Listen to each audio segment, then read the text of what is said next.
What's up guys, Jake Hutton here from Fitness Culture. Today's topic is how to bust through your bench plateau. And we're gonna be talking specifically about tools that help your neuromuscular efficiency. So when you think about neuromuscular efficiency, that's going to be your central nervous system's ability to recruit muscles to produce force. Today we're gonna cover a couple basically advanced training techniques that we use in our programming and specifically that I've used to be able to push my bench press through plateaus over the years. The first technique, and probably my favorite technique, it helped me a ton when I started doing it. I never did it growing up.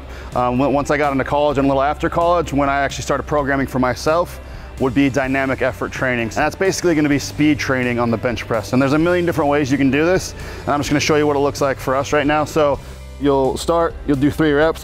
1, 2, 3, lock out. That needs to be under 3 seconds. You wanna move as fast as possible. So you can see gains from dynamic effort work from as low as 30% of your max. We have guys that are moving 70% of their max super fast and getting a lot of benefit out of it. Start with an empty barbell, work your way up because it's gonna take a little bit of practice to get good at it. The next thing that we would do normally is add bands to this.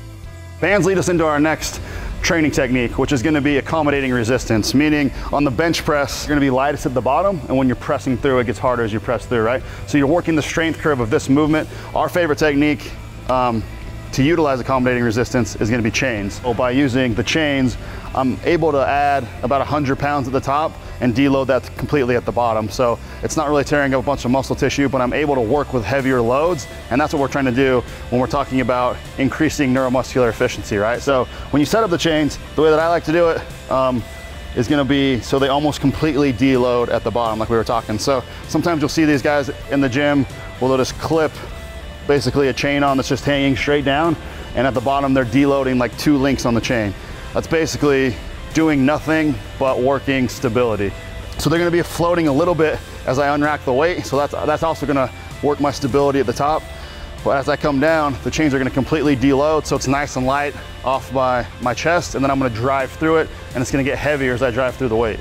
You're training your central nervous system because again, like I was saying at the top, it's another way for you to get heavy weight in your hands without affecting your recovery for the next week. All right, so my last favorite technique to increase neuromuscular efficiency is going to be the board press. I would usually do this my 3rd bench day of the week to be able to get a really heavy barbell in my hands again without tearing up very much muscle tissue. So depending on how long your arms are, you're not even moving the barbell very much. You're not gonna be tearing up a bunch of tissue in your chest or anything like that. You're basically just getting a heavy bar in your hand, just shocking that central nervous system, getting used to that weight, and then you're just working that lockout, which is gonna be good for your tricep strength as well. So a lot of the times I'll go very, very close to my max bench press on these board presses on basically my 3rd session of the week. So it'll basically just look like this. You'll set up on a bench, have a partner, set the boards, and make sure that the boards are flat against your chest. So a lot of people will go completely like this. You don't want to hit the bar and then it comes up because that's super dangerous and the bar will float to your face. So make sure it's basically right in line with your chest. You'll just unrack.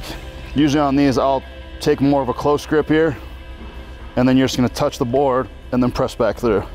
So again, this is basically just working like how you would any other partial rep. On partial reps, you're able to go heavier and that's just gonna get you used to having a heavy barbell in your hand on this one and increase basically that mental connection with your body, right? You're able to get used to holding that weight, what it feels like to press through that weight when it's really heavy and you're not having to go all the way to your chest. All right guys, so that's 3 of my favorite techniques to help you increase neuromuscular efficiency and bust through your bench plateau. So if you want to click a link in our description, we give a full week laid out for you guys if you want to see how we would map it out for you during the week. So you just click that link, you'll be able to download a full week. And if you like this information, subscribe, hit the like button, and I appreciate you guys tuning in.